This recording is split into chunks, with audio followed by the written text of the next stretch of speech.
नमस्कार, मी दिनकर शिंदे. आपण पाहताय डीएस न्यूज. तुमचं मत माझं मत मध्ये आपलं स्वागत. मित्रांनो, महत्वाचा विषय मी आपल्या समोर घेऊन आलो आणि तो म्हणजे असा आहे की मराठा समाजाच्या सगळे सोयरे या जो अध्यादेश काढायचा आहे, हा जो प्रश्न आणि मुद्दा आहे, हा नेमका का ताणल्या जातोय, हा मुद्दा का लांबवल्या जातोय, या संदर्भात अनेक जनतेच्या मनामध्ये प्रश्न निर्माण झालेत.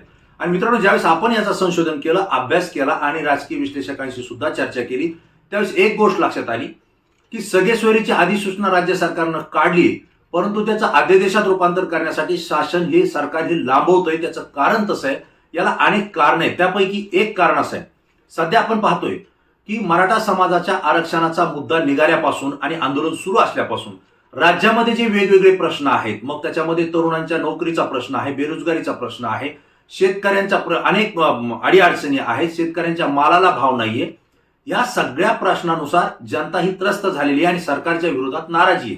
त्यामुळे सरकारला ही नाराजी कुठेतरी दुसरीकडे हलवायची आहे. दुसरा एक विषय असा झालाय की भारतीय जनता पार्टीचे देवेंद्र फडणवीस यांनी शिवसेना उद्धव ठाकरे यांची शिवसेना फोडलेली आहे आणि एकनाथ शिंदे गट आपल्या सोबत केलेला आहे. ज्यावेळेस उद्धव ठाकरे यांना मुख्यमंत्री पदावरून खाली खेचण्यात आलं आणि त्यांच्यातले शिवसैनिक हे ईडी सीबीआयची भीती दाखवून आपल्या सोबत आमदार घेतले आणि एकनाथ शिंदेंना मुख्यमंत्री केलं, या ठिकाणी महाराष्ट्रातली जनता ही भारतीय जनता पार्टीवर चिडलेली आहे, नाराज झालेली आहे. आणि त्यासोबतच एकनाथराव शिंदे हे जरी मुख्यमंत्री बनले असले तरी त्यांच्याही विरोधामध्ये महाराष्ट्रातल्या जनतेचा प्रचंड रोष आहे, हे आपण पाहिलेले आहे. आणि आजही प्रत्येकाच्या मनाला ही गोष्ट पटत नाही की उद्धव ठाकरे यांना शिवसेना फोडून त्यांचंही मुख्यमंत्रीपद घालवलं आणि भारतीय जनता पार्टीनं सत्तेमध्ये आले.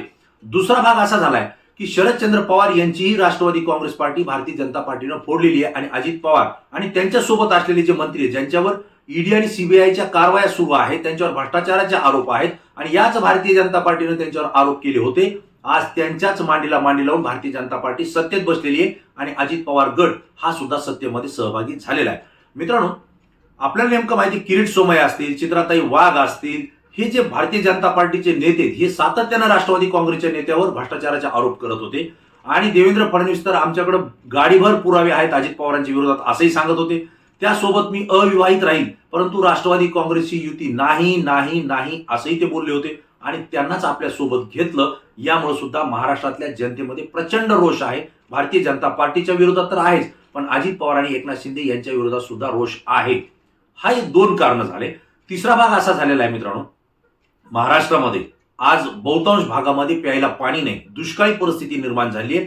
शेतकऱ्यांची पिकं त्या ठिकाणी कोलमडलेली आहेत, पिकं जी हातामध्ये आली त्यालाही योग्य भाव मिळत नाही. शेतकऱ्यांचं आंदोलन सुरू आहे, परंतु शेतकऱ्यांचा पीक विम्याचा प्रश्न असेल किंवा त्यांना आर्थिक मदत असेल किंवा त्यांच्या मालाला भाव असेल, हा कुठेही मिळत नाही. हा जो रोष आहे शेतकऱ्यांच्या मनामध्ये तो सरकारच्या विरोधात आहे आणि हा रोष मतदानामध्ये निघेल, निवडणुकीमध्ये निघेल, ही भीती सरकारला आहे. त्यामुळे या ज्या प्रश्नांचं लक्ष विचलित करायचंय, त्यामुळे सगळं लक्ष आज मराठा आरक्षणाच्या लढ्याकडे राज्य सरकारनं हा मुद्दा ताणून त्या ठिकाणी ढकललंय, हे आपल्या लक्षात येत आहे. जर निवडणुका झाल्या असत्या आणि मराठा आरक्षणाचा हा मुद्दा चव्हाट्यावर आला नसता तर महाराष्ट्रातल्या तमाम जनतेचं लक्ष हे फक्त सरकारच्या विरोधातल्या भूमिकेकडे असलं असतं आणि सरकारच्या विरोधातच रोषामध्ये ते कायमस्वरूपी राहिले असते. एक म्हणजे असं झालंय की उद्धव ठाकरे आणि शरद पवार यांचे पक्ष फोडल्यानंतर या दोन्ही नेत्यांच्या विषयी महाराष्ट्रामध्ये एक सहानुभूतीची लाट आहे की कधी एकदा निवडणूक होती आणि भारतीय जनता पार्टी आणि त्यांच्यासोबत गेले एकनाथ शिंदे, अजित पवार यांना आम्ही कधी खाली खेचतोय आणि त्यांच्या विरोधातलं सरकार उद्धव ठाकरे, शरद पवार आणि काँग्रेस हे आम्ही कधी एकदा सत्तेत आणतोय, याची जनता वाट पाहते. हाही त्यामध्ये महत्वाचा मुद्दा आहे. तिसरा भाग असा आहे मित्रांनो की महाराष्ट्रातल्या अनेक उद्योग असतील, प्रोजेक्ट असतील, जे काही रोजगार देणाऱ्या संस्था असतील, या महाराष्ट्रातून गुजरातकडे वळवण्याचं जे षडयंत्र भारतीय जनता पार्टीनं केंद्राच्या आखलं होतं, अगदी त्याला या ठिकाणी एकनाथ शिंदे यांचं सरकार आल्यानंतर बळ मिळालं. अनेक उद्योगधंदे हे गुजरातमध्ये पळवले गेलेले आणि त्यामुळे महाराष्ट्रातल्या तरुणांसमोर भविष्यात बेरोजगारीचा मोठा प्रश्न निर्माण झालेला आहे. आजच अनेकांच्या नोकऱ्या गेलेल्या आहेत.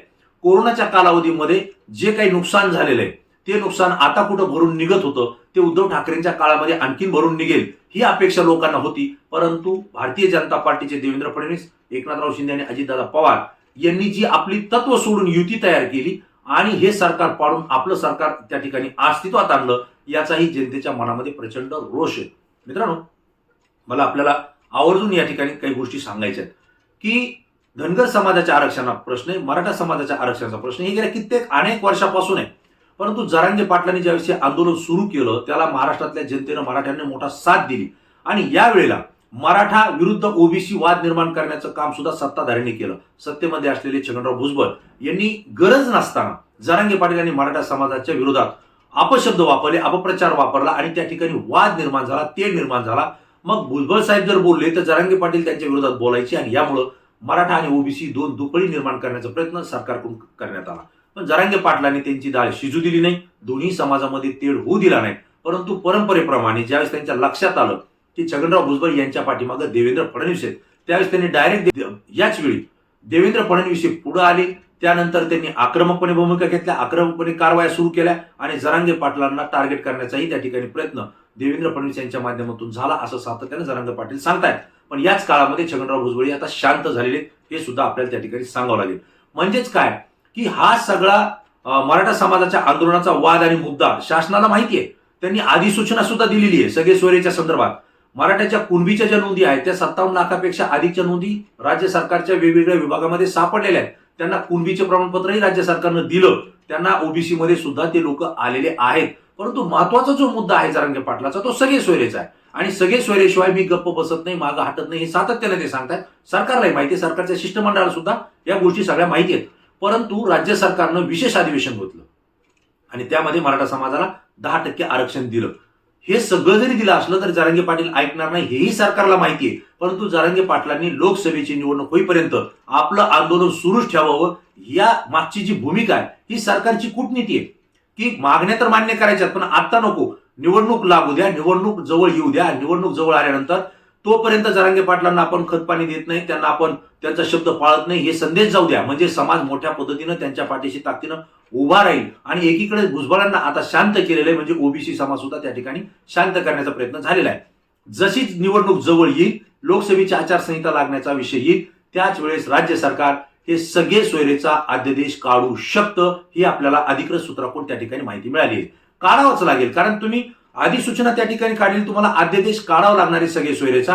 कारण त्या सगळे सोयरीची व्याख्या करताना जे शिष्टमंडळ नेमलं होतं, जे कायदे पंडित त्याच्यामध्ये होते, जे माजी न्यायाधीश त्याच्यामध्ये होते, या सगळ्यांच्या विचार विनिमयातून सगळे सोयरेची व्याख्या त्या ठिकाणी तयार करण्यात आली आहे. आणि वंचित बहुजन आघाडीचे जे प्रमुख आहेत प्रकाश आंबेडकर साहेब यांनी सुद्धा सांगितलं होतं की मनोज जरांगे पाटील जे बोलतायत ते रास्त बोलतायत आणि सगळे सोयरे हे घटनेमध्ये तरतूद आहे, त्या पद्धतीने शासनाला तो आदेश काढावा लागेल. म्हणजे थोडक्यात काय की सगळे सोयरेचा अध्यादेश सरकारला काढावा लागेल हे सरकारला माहिती आहे. पण आता काढून त्याचा उपयोग होणार नाही. निवडणुकीच्या तोंडावरती आपण हा अध्यादेश काढू आणि त्याचा परिणाम एक सकारात्मक संदेश राज्यामध्ये जाईल आणि त्याचा परिणाम आपल्याला निवडणुकीमध्ये होईल. हेही त्यामागची एक नीती आहे. परंतु दुसरी नीती अशी आहे की आज राज्यामध्ये आपण पाहतोय टीव्ही असेल, वर्तमानपत्र असेल किंवा सोशल मीडिया असेल, यावर जनतेचे प्रश्न कुठेही चर्चेत येत नाहीत. रस्त्याचा प्रश्न नाही, पाण्याचा प्रश्न नाही, त्यानंतर नोकरीचा प्रश्न नाही, उद्योग व्यवसायाचा प्रश्न नाहीये. हे सगळे प्रश्न बाजूला पडलेले. शेतकऱ्यांच्या मालाचा पडलाय, दुधाच्या भावाचा पडलाय, कांद्याचा प्रश्न हा गंभीर स्वरूपात महाराष्ट्रामध्ये आला होता कारण निर्यात बंदी त्याच्यावर केंद्र सरकारनं लागू केली, त्याचाही भाव पडलेला आहे, दुधाचे भाव पडले. हे सगळं बघत असताना हा जो रोष जनतेच्या मनात खतखततोय, हे जर प्रश्न चव्हाट्यावर आले असते तर लोकांच्या मनामध्ये हा रोष कायम राहिला असता आणि निवडणुकीमध्ये त्याचा मोठा इफेक्ट, मोठा परिणाम हा सत्ताधाऱ्यांच्या विरोधात जाईल हे त्यांना माहिती आहे. तुम्ही पहा, पेट्रोल भाव वाढलेला आहे, डिझेलचे भाव वाढलेले आहेत, त्यासोबत घरगुती गॅस जो आहे तोही त्या ठिकाणी महाग झालेला आहे.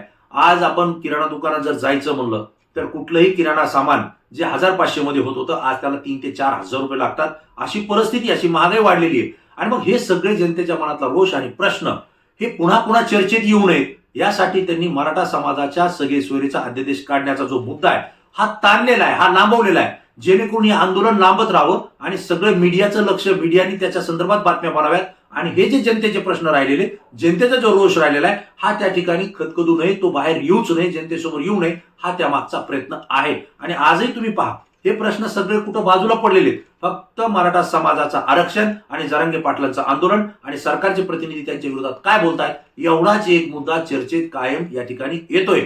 आणि दुसरा एक भाग याच्यामध्ये असा आहे की मराठा आणि ओबीसी हा जो वाद निर्माण करण्याचा प्रयत्न सरकारने केला होता, त्यांना दोघांचंही बळ आपल्यासोबत घ्यायचं होतं. आता सगळे सोयरे मराठा समाजाचा अध्यादेश तर काढायचाच आहे कारण ती अधिसूचना झाली, पण यामध्ये ओबीसी समाज सुद्धा नाराज झाला नाही पाहिजे याची सुद्धा काळजी सरकारनं घेतलेली आहे. आणि म्हणून विशेष अधिवेशनामध्ये मराठा समाजाला आम्ही स्वतंत्र आरक्षण दिलं हा संदेश त्यांनी ओबीसी मध्ये दिलेला आहे. आणि छगन भुजबळांनी त्यांचं काम योग्यरित्या पार पाडलं असं सुद्धा ओबीसी समाजाला दाखवण्यासाठी सरकारनं प्रयत्न केलेला आहे. आता ओबीसीच्या एकच लक्षात येत आहे, जे छगनराव भुजबळ यांच्या पाठीशी आहेत, की भुजबळ साहेबांनी चांगला लढा दिला आणि त्यामुळं मराठा समाजाला कुणबीतून आरक्षण मिळालं नाही, त्यांना स्वतंत्र आरक्षण दिलं, म्हणजेच आपल्या भुजबळ साहेबाचा विजय झाला, आपल्या ओबीसीचा विजय झाला, असा एक संदेश देण्याचा प्रकार राज्य सरकारनं केला आणि भुजबळ साहेब सुद्धा शांत झाले, ओबीसी समाज सुद्धा शांत झालाय. परंतु जो दुसरा कार्यक्रम आहे, छुपा कार्यक्रम, मराठा समाज 57 लाखापेक्षा अधिक कुणबीच्या नोंदी सापडल्याने नव्यानं ते ओबीसी मध्ये गेलेत आणि त्यांच्यासोबत त्यांच्या परिवारातले जे असतील, कारण या 57 लाख ज्या नोंदी सापडल्यात ह्या खापर पंजोबा असतील, आजोबा असतील, यांच्या सापडलेल्या आहेत. त्यांचे जे कुटुंबीय आहेत, मग त्यांचा मुलगा, नातू, पंतू यांच्या ज्या सर्ट प्रमाणपत्र आणि नोंदी, खासरापत्र घेऊन वंशावळ लावून हे दिल्या जात आहेत. हा मराठा समाज जवळपास 1.5 ते 2 कोटीच्या आसपास कुणबीचे प्रमाणपत्र घेऊन ओबीसी मध्ये जवळजवळ जातोय. हा मुद्दाही सरकारनं मराठा समाजाच्या हिताचा त्या ठिकाणी निर्णय घेतलेला आहे. परंतु जरांगे पाटील हे सगळे सोयरेसाठी आडून आहेत, कारण ज्यांच्या नोंदी सापडल्या नाहीत त्यांना कोणतंच आरक्षण मिळणार नाही. त्यामुळे सगळे सोयरेचा निर्णय घ्या आणि शासनानं सुद्धा जी अधिसूचना काढलेली आहे त्यामध्ये आरक्षण असलेल्या सगळ्या जाती धर्मासाठी ज्यांच्या नोंदी सापडत नाही त्यांच्यासाठी सगळे सोयरे हा अध्यादेश आम्ही काढू अशी अधिसूचना दिलेली आहे. त्याच्यामध्ये एक महत्वाचा भाग आहे, सरकारनं हा मुद्दा ताणलाय. त्याचं दुसरं एक कारण आहे की कुठलीही अधिसूचना काढल्यानंतर त्याच्यावर हरकती मागवण्यात येतात आणि त्याला 15 ते 16 दिवस लागतात. आज जवळपास सगळे सोयरे या अध्यादेशाच्या अधिसूचनेच्या विरोधात जवळपास 4 ते 4.5-5 लाखाच्या आसपास विरोधात किंवा समर्थनार्थ अशा काही हरकती आलेल्या आहेत. राज्य सरकारला त्याचा अभ्यास करायचा आहे, त्या वाचायच्या, तर त्याचं उत्तर देऊन हा अध्यादेश कायम करायचा आहे. आणि सरकारला हे सगळं करत असताना कायद्यानं करायचंय, कारण पुन्हा हा मुद्दा कोर्टामध्ये जाईल आणि याला जर कोर्टामध्ये नेलं तर हा अध्यादेश कोर्टामध्ये सुद्धा टिकला पाहिजे. ही राज्य सरकारची जबाबदारी आहे, ज्यामध्ये भारतीय जनता पार्टीचे देवेंद्र फडणवीस, शिवसेनेचे एकनाथराव शिंदे आणि राष्ट्रवादीचे अजित पवार या तिघांवरही मोठी जबाबदारी आहे. जर काढलेला अध्यादेश जर टिकला नाही तर राज्यातली जनता या तिन्ही नेत्याला आणि त्यांच्यासोबत असलेल्या कुठल्याही राजकीय मंडळीला जनता माफ करणार नाही, हे सरकारला माहिती आहे. आणि म्हणून ह्या सगळ्या ज्या काही हालचाली चाललेल्या आहेत हा मुद्दा ताणण्याचा, त्याच्या मागची ही सगळी कारणं आहेत. परंतु मित्रांनो, सरकारला सगळे सोयरेचा अध्यादेश काढावा लागेल आणि ते काढतील अशी आपल्याकडे माहिती मिळते. पण त्यासोबतच हे असा जरी अध्यादेश काढला आणि मराठा समाजाला जरी ते आरक्षण त्या ठिकाणी मिळालं, त्या ठिकाणी जल्लोष होईल, परंतु सरकारच्या विरोधात जी सामान्य जनता आहे, विशेष करून भारतीय जनता पार्टी आणि देवेंद्र फडणवीस यांच्या विरोधात महाराष्ट्रातलं वातावरण आहे, हे वातावरण सरकारला अजूनही आपल्या बाजूने जमवता आलेलं नाही. कारण त्यांच्या विरोधात महाविकास आघाडी, ज्या ठिकाणी उद्धव ठाकरे यांची शिवसेना आहे, जे सहानुभूतीच्या लाटेवर सगळ्यात नंबर 1 वर आज महाराष्ट्रात आहे, दुसरे शरदचंद्र पवार, आज त्यांची राष्ट्रवादी फोडल्यामुळे त्यांची सहानुभूतीची लाट ही ग्रामीण भागामध्ये आहे. शेतकरी वर्ग शरद पवारांना आणि ग्रामीण जनता शरद पवारांना आजही मानते. मोठमोठे उद्योगधंदे आणि व्यावसायिक असतील ते सुद्धा शरद पवारांनाच मानतात, हे आपल्याला या ठिकाणी आवर्जून सांगावं लागेल. आणि तिसरा पक्ष आहे काँग्रेस. काँग्रेसची पारंपरिक मतं आहेत, एका विचारसरणीची मतं आहेत.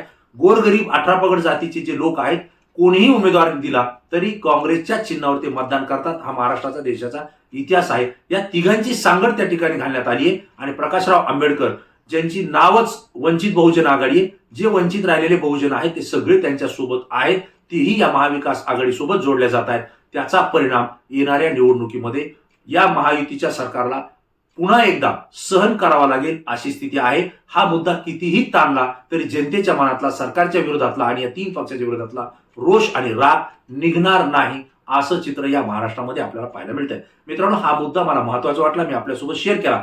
तुम्हाला काय वाटतंय?